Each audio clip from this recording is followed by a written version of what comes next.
తెలుగున వార్తా వీక్షకు స్వాగతం. ఈరోజు తెలుగు రాష్ట్రాల నుండి జాతీయ అంతర్జాతీయ వార్తా విశేషాలేంటో చూద్దాం.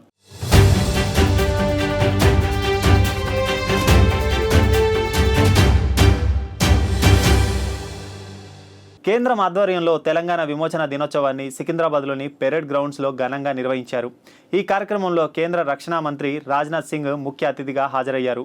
ముందుగా సైనిక అమరవీరుల స్తూపానికి రాజ్నాథ్ సింగ్ నివాళులర్పించారు. అనంతరం జాతీయ జెండాను ఆవిష్కరించారు. ఆపై సర్దార్ వల్లభాయ్ పటేల్కు కేంద్ర మంత్రి నివాళులర్పించారు. ఆ తర్వాత కేంద్ర బలగాల గౌరవ వందనాన్ని స్వీకరించారు రాజ్నాథ్ సింగ్.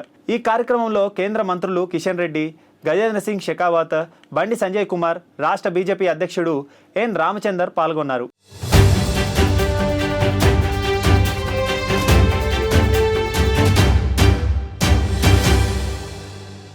పబ్లిక్ గార్డెన్స్ లో నిర్వహించిన తెలంగాణ ప్రజాపాలన దినోత్సవంలో సీఎం రేవంత్ రెడ్డి పాల్గొని మాట్లాడారు. ప్రజల చేత ప్రజల కొరకు ప్రజలే రాసుకున్న పోరాట చరిత్ర తెలంగాణ అని, నిజాం నియంతృత్వ పాలనపై సామాన్యుడు సాయుధ పోరాటంతో సాధించుకున్న విజయం నేడు మనం అనుభవిస్తున్న ప్రజాస్వామ్యం అన్నారు. ప్రపంచవ్యాప్తంగా ఉద్యమాల చరిత్రలో సువర్ణ అక్షరాలతో లిఖించదగ్గ ఘనత తెలంగాణ సాయుధ పోరాటానిదని రేవంత్ రెడ్డి కొనియాడారు. భూమి కోసం, భుక్తి కోసం, వెట్టి చాకిరి విముక్తి కోసం చాకలి ఐలమ్మ, మల్లు స్వరాజ్యం, వీర వనితలు పోరాటంలో ముందుకు నడిచిందన్నారు. దేశంలో తెలంగాణ మహిళలు ఉన్నతంగా నిలిచేలా ప్రభుత్వం చర్యలు చేపట్టనుందని తెలిపారు.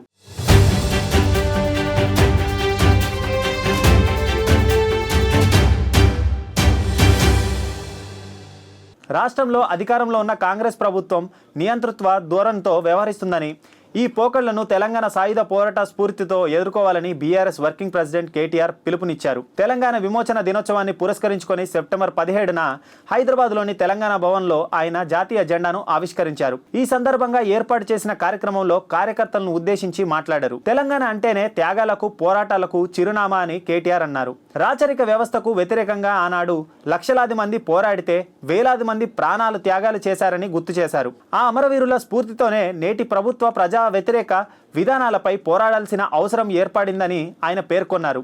దొడ్డి కొమరయ్య, షేక్ బదంగి, రావి నారాయణ రెడ్డి వంటి ఎందరో మహానుభావుల త్యాగాలను గుర్తు చేసి నివాళులర్పించారు.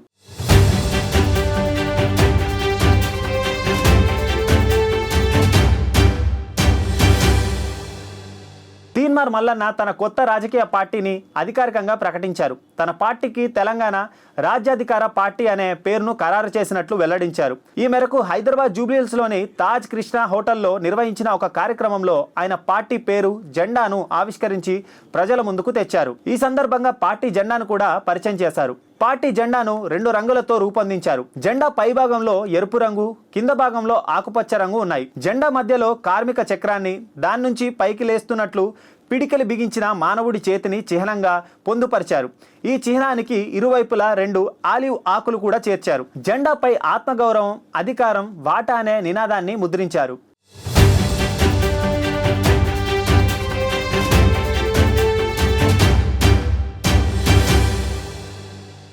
ఏపీ రాష్ట్రంలో స్థానిక సంస్థల ఎన్నికల కోసం ఆన్లైన్ నామినేషన్లు దాఖలా చేసేందుకు అవకాశం కల్పిస్తున్నారు. ఇందుకోసం ప్రత్యేక సాఫ్ట్వేర్ సిద్ధమైందని, ఆన్లైన్లో నామినేషన్ దాఖలా చేసిన తర్వాత దానికి సంబంధించి ప్రింట్అవుట్ను తీసి సంతకాలు చేసి నిర్దేశించిన గడువులోగా ఎన్నికల అధికారులకు సమర్పించాలని చెప్పారు. అయితే ఈ ఆన్లైన్ విధానం అధికార పార్టీకి ఎక్కువగా బెనిఫిట్ ఉంటుందని చర్చ జరుగుతోంది.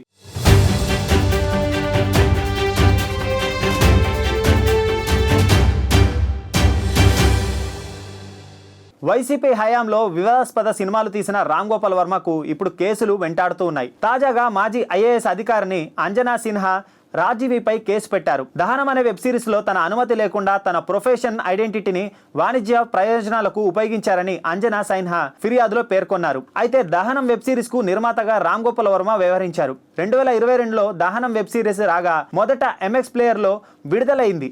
దాని తర్వాత తొలగించారు. మొత్తం 7 ఎపిసోడ్లుగా రూపొందించిన ఈ సిరీస్ ఒక కమ్యూనిటీ కార్మికుడు హత్యానంతరం ప్రతీకార కథ చుట్టూ తిరుగుతుంది. అయితే 1990 బ్యాచ్కు చెందిన ఐఏఎస్ అంజనా తెలుగు రాష్ట్రాల్లో ఏడీజీపీ హోదా వరకు ఉన్నారు. రాయలసీమ ఎస్పీగా, డీఐజీగా పనిచేశారు. ప్రస్తుతం ఆమె నేషనల్ ఇన్స్టిట్యూషనల్ సెక్యూరిటీ అకాడమీ డైరెక్టర్గా ఉన్నారు. కాగా అంజనా సిన్హా వృత్తిపరమైన ఐడెంటిటీని దహనం వెబ్ సిరీస్లో ఉపయోగించినట్లు ఆర్జీవీపై ఆరోపణలున్నాయి. ఈ ఫిర్యాదు ఆధారంగా రాయదుర్గం పోలీసులు నిర్మాత, దర్శకుడిపై కేసు నమోదు చేశారు.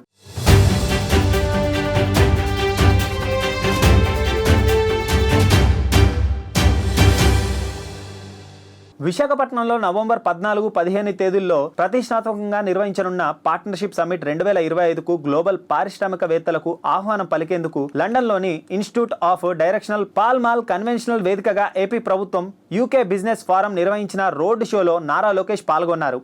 ఈ సందర్భంగా ఆయన మాట్లాడుతూ కూటమి పాలనలో 15 నెలల్లోనే ఏపీకి 10 లక్షల కోట్ల పెట్టుబడులు వచ్చాయని, చంద్రబాబు నాయకత్వం వల్లే అది సాధ్యమైందని అన్నారు. ఈ కార్యక్రమానికి tech Mahindra Europe business head Harshal సాని సాధనకర్తగా వ్యవహరించారు.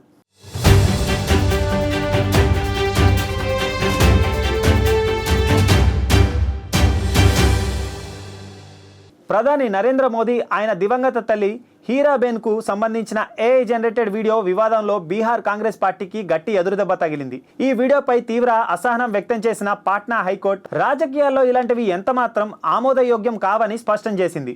సోషల్ మీడియా ప్లాట్ఫామ్ల నుంచి ఆ వీడియోను తక్షణమే తొలగించాలని సెప్టెంబర్ 17న బుధవారం కాంగ్రెస్ పార్టీని ఆదేశించింది. బీహార్ కాంగ్రెస్ తన అధికారిక ఎక్స్ ఖాతాలో ఇటీవల ఒక వివాదాస్పద వీడియోను పంచుకుంది. అందులో ప్రధాని మోదీ కలల్లోకి ఆయన తల్లి వచ్చినట్టు, ఆయనతో మాట్లాడుతున్నట్లు ఏఐ సాంకేతికతో సృష్టించారు. ఈ వీడియో బయటకు రావడంతో రాజకీయంగా పెద్ద దుమారం రేగింది. ఇది ప్రధానిని, ఆయన తల్లిని అవమానించడమేనని, రాజకీయ గౌరవానికి ఇది విరుద్ధమని బీజేపీ, ఎన్డీఏ మిత్రపక్షాలు తీవ్రంగా విమర్శించాయి.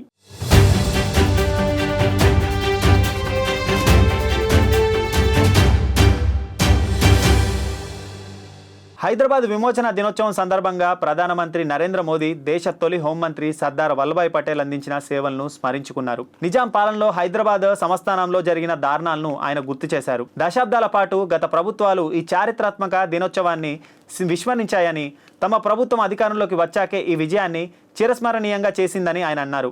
మధ్యప్రదేశ్లోని దార్ జిల్లాలో బుధవారం జరిగిన ఓ బహిరంగ సభలో ప్రధాని ప్రసంగించారు. సెప్టెంబర్ 17 ఒక చారిత్రాత్మకమైన రోజు. సరిగ్గా ఇదే రోజు దేశంలో సర్దార్ వల్లభాయ్ పటేల్ ఉక్కు సంకల్పాన్ని చూసింది. భారత్ సైన్యం హైదరాబాద్ సంస్థానానికి విముక్తి కల్పించి భారతదేశ గౌరవాన్ని పునర్స్థాపించిందని ఆయన గుర్తు చేశారు. హైదరాబాద్ విమోచన దినం ప్రతి ఒక్కరికి స్ఫూర్తిదాయకమని ఆయన పేర్కొన్నారు. భారతమాత గౌరవం, ప్రతిష్టల కంటే ఏది గొప్పది కాదు అని మోదీ వ్యాఖ్యానించారు.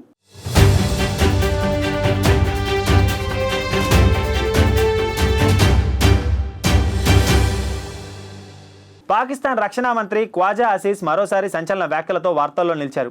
అమెరికా రాజకీయ నాయకులు ఇజ్రాయెల్ నుంచి బహిరంగంగా లంచాలు స్వీకరిస్తున్నారని, అదే పని తాను చేయాల్సి వస్తే రహస్యంగా చేస్తానంటూ ఆయన చేసిన వ్యాఖ్యలు తీవ్ర దుమారానికి రేపుతున్నాయి. ఓ స్థానిక టీవీ ఛానల్కు ఇచ్చిన ఇంటర్వ్యూలో ఆయన ఈ వివాదాస్పద ఆరోపణలు చేశారు.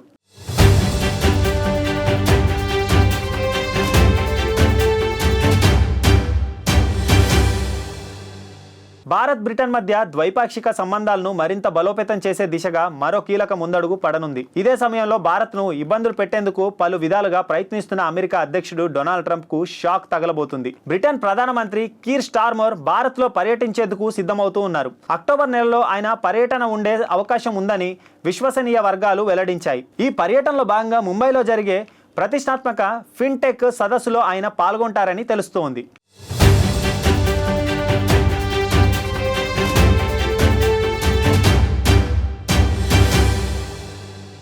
ఇవి ఈరోజు వార్తా విశేషాలు.